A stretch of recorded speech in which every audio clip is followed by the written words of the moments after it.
ચૂંટણી જીતવા માટે નેતાઓ ગમે તેવી ધડમાથા વિનાની વાત કરતા હોય છે. કેટલાક નેતાઓ પોતાના સત્તા પર આવવાથી જ દેશનું ભલું થયું છે તેવી સ્વપ્રશસ્તિ કરતા હોય છે, તો કેટલાક નેતાઓ પોતે જો સત્તા પર નહીં આવે તો દેશનું અને દુનિયાનું ધનોત પનોત નીકળી જશે તેવા દાવા કરતા હોય છે. અમેરિકામાં પણ હાલ કંઈક આવા જ રાજકીય નાટક જોવા મળી રહ્યા છે, જેમાં કમલા હેરિસ સામે ચૂંટણી લડી રહેલા ડોનાલ્ડ ટ્રમ્પે પોતાની ગુલબાંગોનો વ્યાપ અમેરિકા પૂરતો મર્યાદિત ન રાખી સમગ્ર વિશ્વ સુધી વિસ્તાર્યો છે.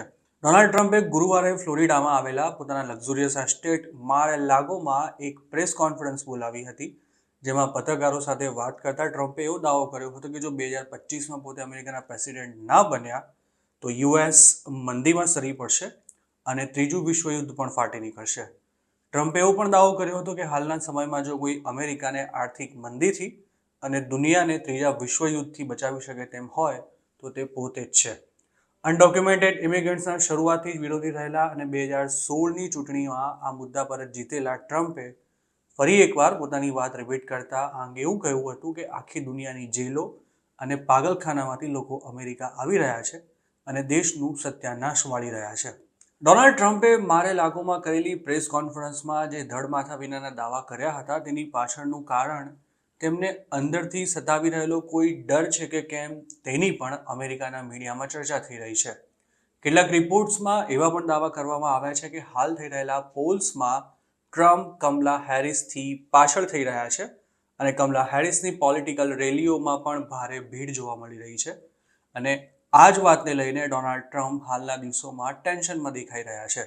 ફ્લોરિડાની આ પ્રેસ કોન્ફરન્સમાં એક રિપોર્ટરે કમલા હેરિસની રેલીમાં વધારે ભીડ દેખાઈ રહી છે તેવી વાત કરતા છંછેડાઈ ગયેલા ટ્રમ્પે એવો દાવો કર્યો હતો કે પોતાની રેલીમાં કમલાની રેલી કરતાં 10, 20 અને 30 ગણા વધુ લોકો આવી રહ્યા છે, પરંતુ મીડિયા તેને બતાવતું જ નથી.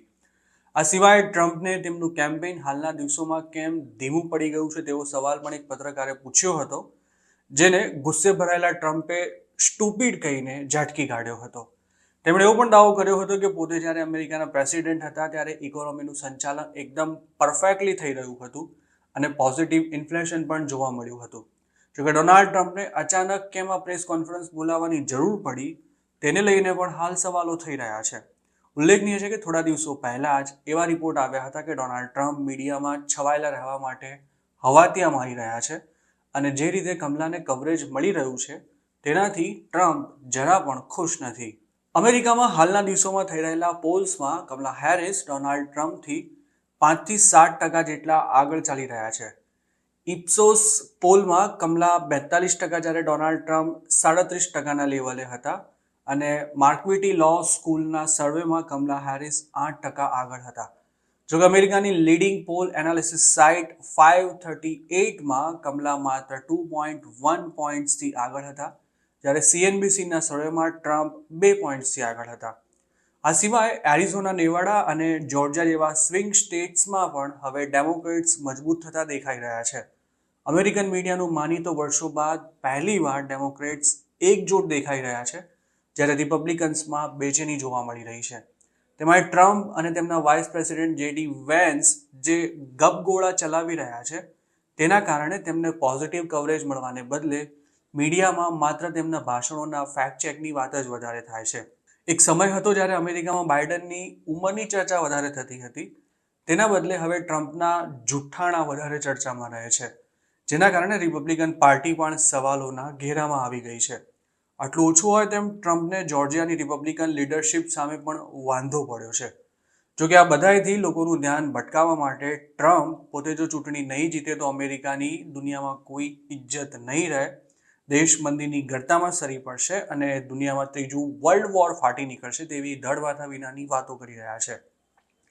ટ્રમ્પ અને કમલા વચ્ચે 10 સપ્ટેમ્બરે પહેલી પ્રેસિડેન્શિયલ ડિબેટ થવાનું પણ નક્કી છે. આ પહેલા ટ્રમ્પે બાઇડન સામે 27 જૂને ડિબેટ કરી હતી અને ત્યારથી જાણે તેમનો સિતારો ચમકી ગયો હતો.